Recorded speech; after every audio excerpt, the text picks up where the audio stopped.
Kyle Rittenhouse went on Tucker Carlson's show, and he announced a new initiative that he's doing. I want to show you the video, and then we'll respond to it. Yeah, I mean, they tried to imprison you for the rest of your life. It wasn't coverage, it was advocacy. You have a lot of potential targets to sue yourself. Will you be suing any of these news organizations, and if so, when? Well, right now we're looking at quite a few politicians, celebrities, athletes. Whoopi Goldberg's on the list. She called me a murderer after I was acquitted by a jury of my peers. She went on to still say that. And there's others. Don't forget about Cenk from the Young Turks. He called me a murderer before verdict and continues to call me a murderer. Interesting. And what about the people who called you groundlessly a white supremacist, which makes it pretty hard to get a job for the rest of your life if you're a white supremacist? Will you be responding to them? Absolutely. We are going to hold everybody who's lied about me accountable, such as everybody who's lied, called me a white supremacist. Yeah. They're all going to be held accountable, and we're going to handle them in a courtroom. Kyle Rittenhouse, I appreciate you announcing that tonight, the Media Accountability Project, and of course... The Media Accountability Project. Media Accountability Project. Let me show you what Edward Snowden said in response to this. Edward Snowden said, quote, "A free press can be good or bad, but without freedom, the press will never be anything but bad. As someone called worse things by bigger names, lawsuits against newspapers over hurt feelings and even false claims are not the answer. Won't fix people, but will harm rights." So, look, it doesn't matter what your personal take on the Kyle Rittenhouse case was. It doesn't matter at all. This is simply a matter of freedom of speech. And the same people who cry and whine about, look, we got to support freedom of speech no matter what, are now hopping on board with something that the whole foundation is to curtail freedom of speech. Curtail it.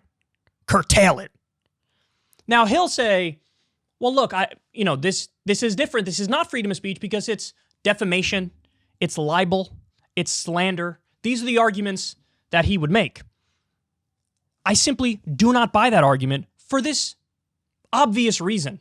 My dude, you were on trial. So if somebody says, hey, I think you're a murderer, that's just them saying, I disagreed with the decision of the jury. And if I was on the jury, I would have said, you're a murderer. Are you banning people from having that opinion? They're not allowed to voice that opinion? Look, I'll increase my vulnerability in this conversation and admit to everybody, even though I think Kyle Rittenhouse is, he shouldn't have been there that night, period. You're a young kid, you got a gun, you're at this, this crazy gathering. You know it's a massive risk to be there. You know things can go sideways. You're not mature enough to be there. Shouldn't have been there in the first place. But if I was on that jury, could I have found him guilty? I couldn't have.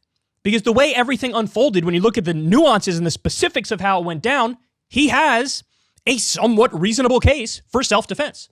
So I don't even agree with Whoopi or Cenk in terms of how I would have voted if I was on the jury. But you cannot ban them for having the opinion that they would have disagreed and voted guilty. You just can't do it.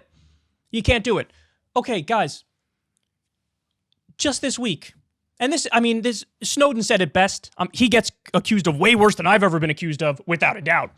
But just this week, how many people now think I'm a Kremlin asset because of my take on Russia and Ukraine?